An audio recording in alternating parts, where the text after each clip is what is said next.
Good morning. I'd like to call the meeting to order, 9:01. Jamie is online, so I'll be acting as chair today. I'm going to start with the roll call. Rosiger? I'm here. Pardon me. Dancolis, I am here. Westergaard. Here. Carlson, Here. Donaldin. Absent. Cunningham, Here. Vasconcelos. Here. Conklin, Here. Morales. Here. We have a quorum. Excellent. Well, it looks like there's no employee recognition this morning, so we'll move on to approval of the minutes. Do we have a motion? I think we need to change one thing. Okay. Well, a couple things. The date at the top was wrong, and then also the date of the meeting minutes that we approved, I believe, should be December 6th, and it actually says February 7th. The date of the meeting. So with that change, I'd move to approve them. Anyone else? Minutes approved. Do we have, looks like no unfinished business? So we'll move into Rebecca's airport report. Thank you. Chair Westergaard. I'm sorry. I think we have to vote to approve the minutes, not just a motion approved. Oh, no. Okay. Sorry, I'm new at this. First, second, vote to approve the minutes. All those in favor? Aye. Aye. Any opposed? Very good. Okay, now we'll move on to Rebecca Hubbs, the airport director. Good morning. Thank you. I know you were just so excited to hear everything that I have to say. Well, good morning. Thank you all for being here. Commissioners, thank you for being online as well. We have a very full house this morning, lots of interest, I think, in things that are happening at the airport. So I will jump right into it. We have a couple of new employees joining the airport team. As you know, we've been working to hire some key positions, and we have some promotions as well.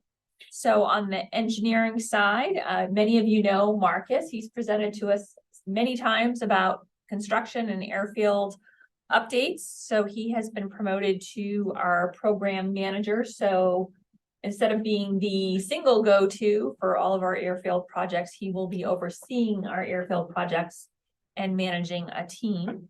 And then we have a similar type position to manage all of the land side programs and projects. And Kelly Burrows will be joining us. He is currently with CCDC, but he was previously with the city of Boise. And he's going to join us to help us manage all of our land side projects.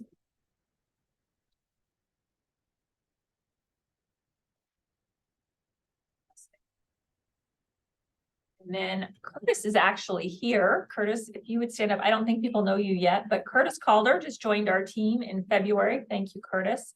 He recently worked in Elko. He's going to work with Amy and her team. As you know, Amy is one of our superstars, and we are building her team to help us build out all the property that we have at the airport on the non-aeronautical property, and also manage all of our leases. So think things like our concessions RFP that's currently out, the car rental lease agreements that we're currently working on, all of these really large, substantial projects that impact the way that we work.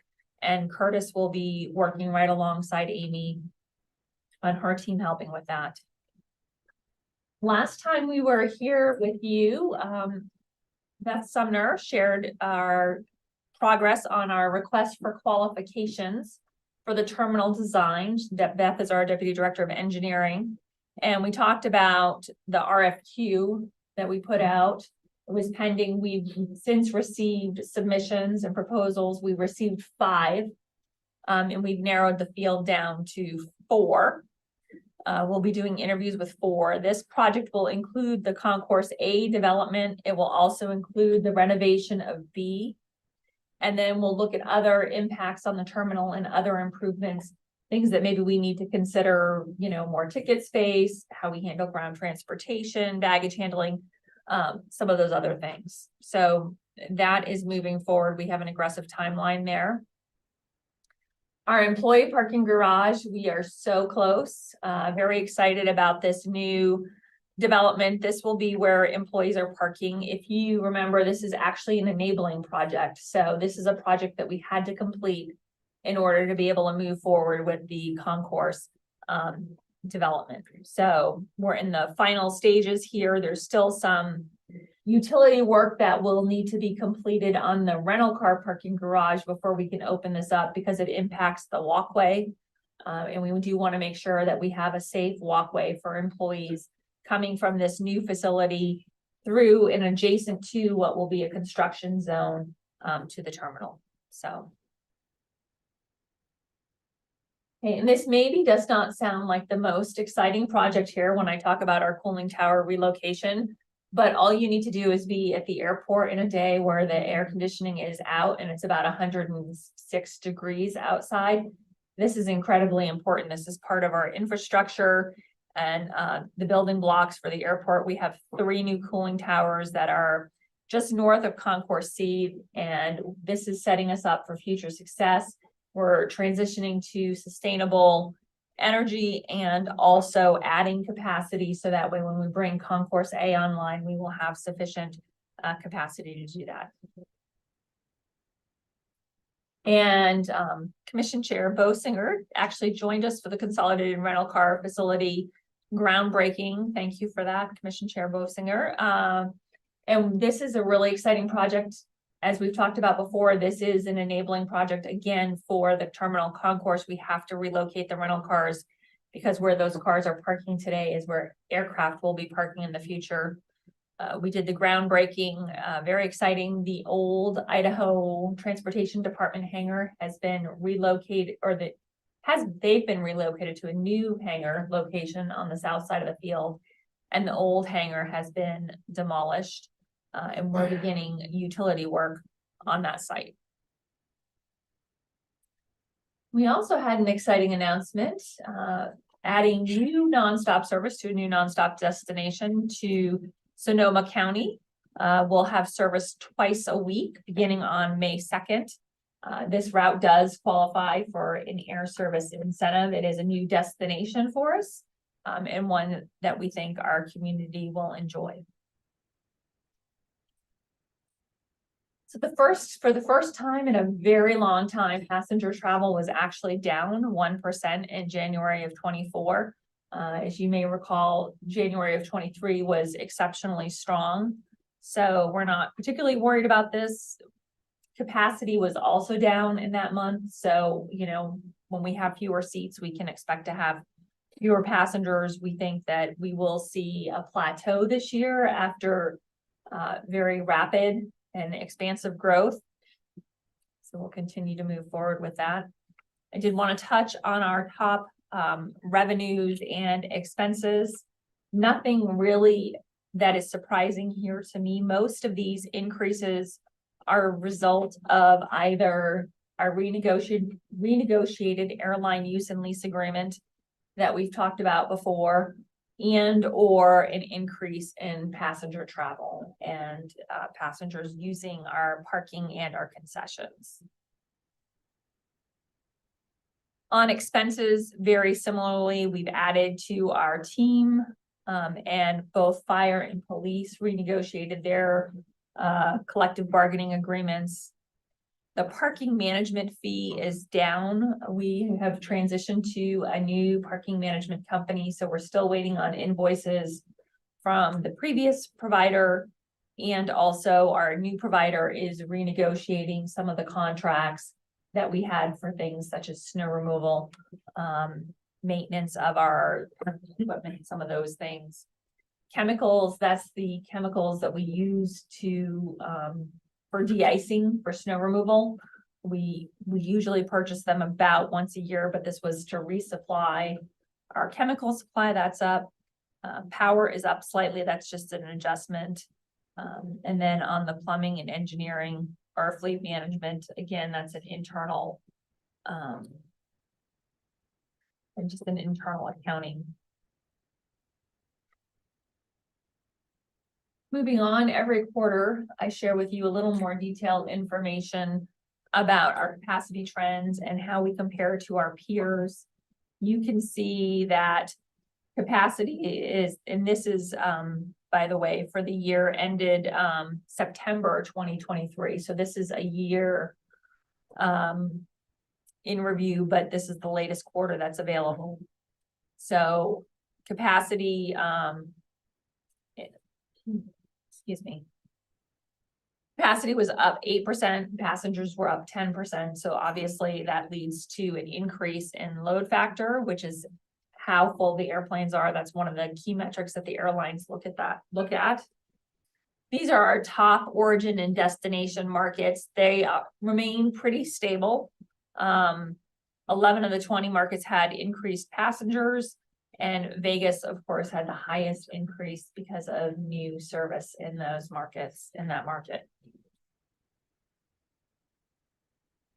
On this slide, we like to look at market share, comparing our different airlines.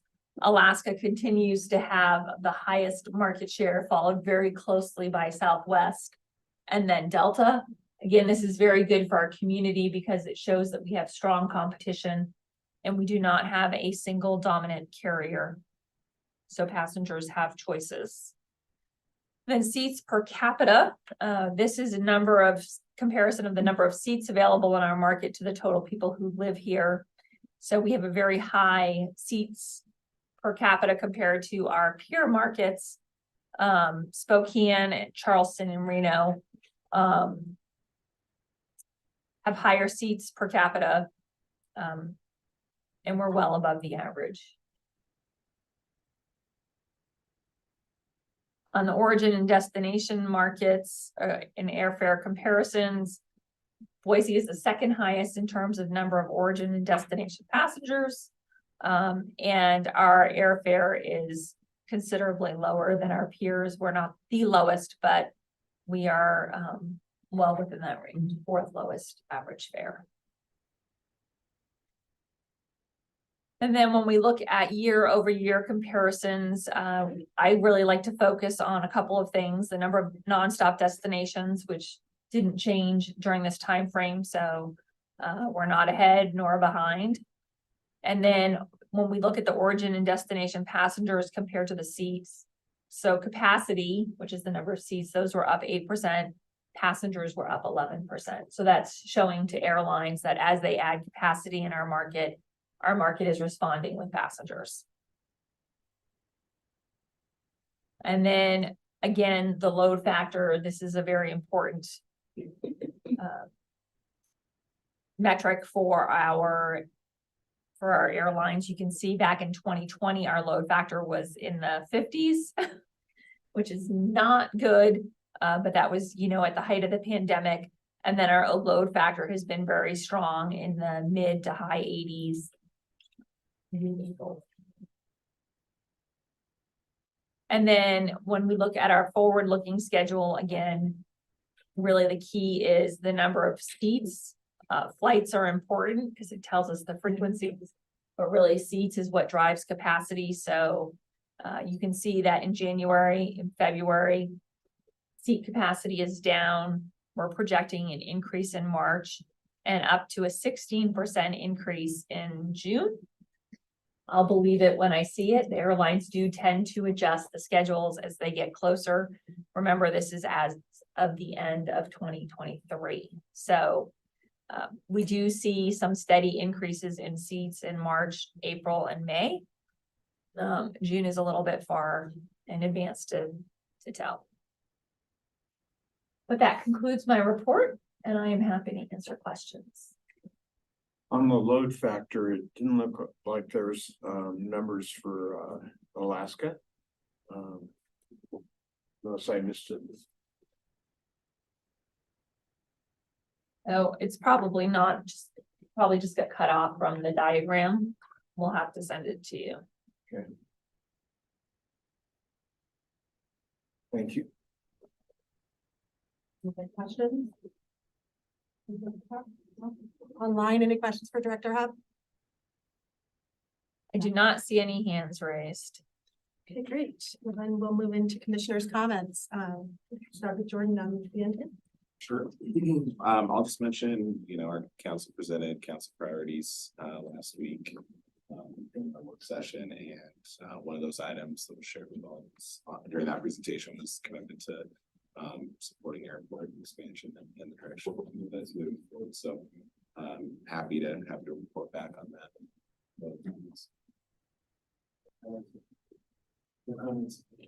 I don't really have anything today. Okay, online? Any comments?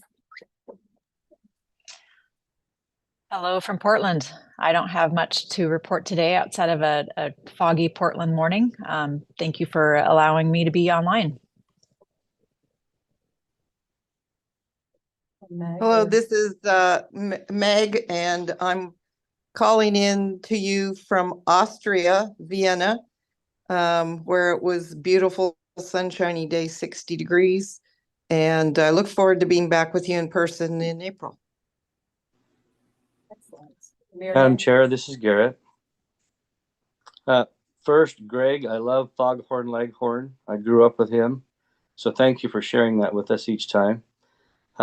Just a real quick comment. Welcome to the new employees. Congratulations to, to those who have come on board and those who've also had promotions. So it's amazing how well our airport functions. And so just a credit to Rebecca, her leadership, and then all those who work with her. We just have a really nice airport, and I haven't had the privilege of flying, but when I do, I'm always glad to come back home because we just do it right. So thank you very much. Yes, thank you. And I would just like to say congratulations for the Conrack facility groundbreaking. I'm sorry I missed it. I had a conflict that day. But I'm looking forward to seeing that go up. And, yeah, we're excited about it. And as far as January, we are seeing on the tourism side a little bit of a softening as well. So it looks like it's on par with what the airport's seeing. And I think with that, looks like there's no staff reports today. So we'll go on to open, this is our time for questions and comments from the public.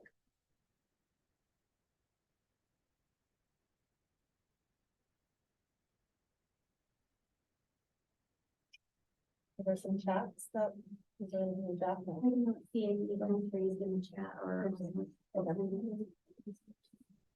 Okay, great. Madam Chair, I move that the commission enter executive session pursuant to Idaho Code, section 74-2061F, for the purpose of communicating with legal counsel to discuss the legal ramifications and legal options for pending litigation or controversies imminently likely to be litigated. Second. All in favor? Aye. Hi. Bye. Any opposed? Okay, hearing none. Did you need a? I apologize, but executive session has to be done by roll call. Yes, yes, exactly. Kelly was just saying that as well. Roll call, please. Bossiger, Bosinger? Yes, sorry about that. Yes, I it will be a roll call vote, so it'll be, did you say aye? did. Thank you. Nancolis, Aye. Westergaard. Aye. Carlson, Aye. Cunningham, Aye. Vasconcelos, Aye. Conklin. Aye. Morales. Aye. Now we can adjourn. Yes, we'll adjourn. Everyone except for who's supposed to be in. And then we'll move over.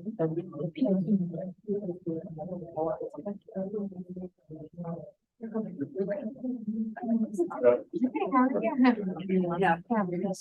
Hey, how are you? Good. Thank you. Yeah. It's gonna be quick. You don't have to wait for the calendar session. You get to run. How are you?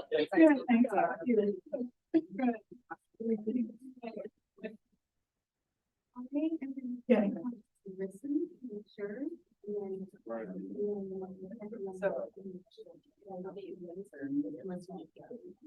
Well, I think it would probably be best if you use Teams because you're gonna be speaking. Okay, that makes sense. I'll go add her.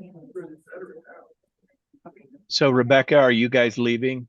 This is Greg, also known as Foghorn Leghorn. Yes, Greg, we are still sharing my screen on Zoom. Oh, so you're staying on Zoom. Okay.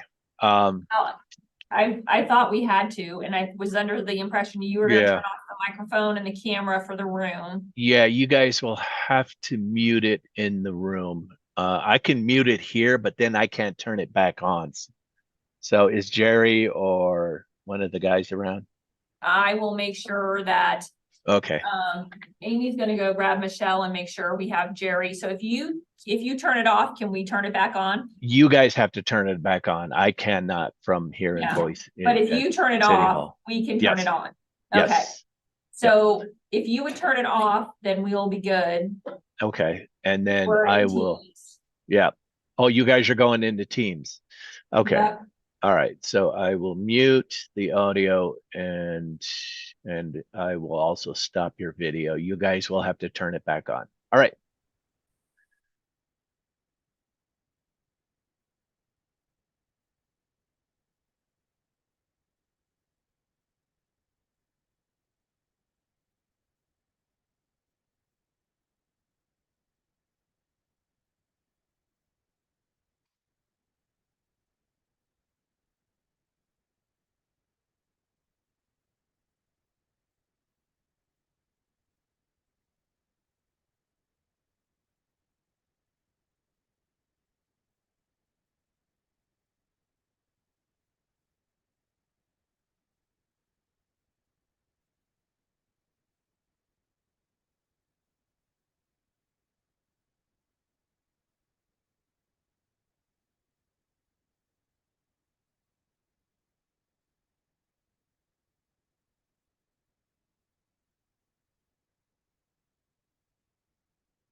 All right, that was it. All right, thank you. All right, you're welcome.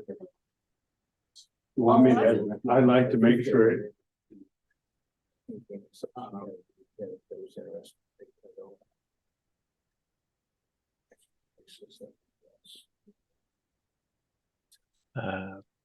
Okay, I don't see you guys yet, so I can hear you. You can hear I it? don't see the Salmon River Room video, but I can hear you. Okay, there we go. There you are. All right, thank you, Greg. Yep. Fellow, thank you. All right, so we are back on Zoom in public session. So I do not have any further business to come before the commission. Motion to adjourn. I move we adjourn. Second? All in favor? Aye. Aye. Opposed? Okay.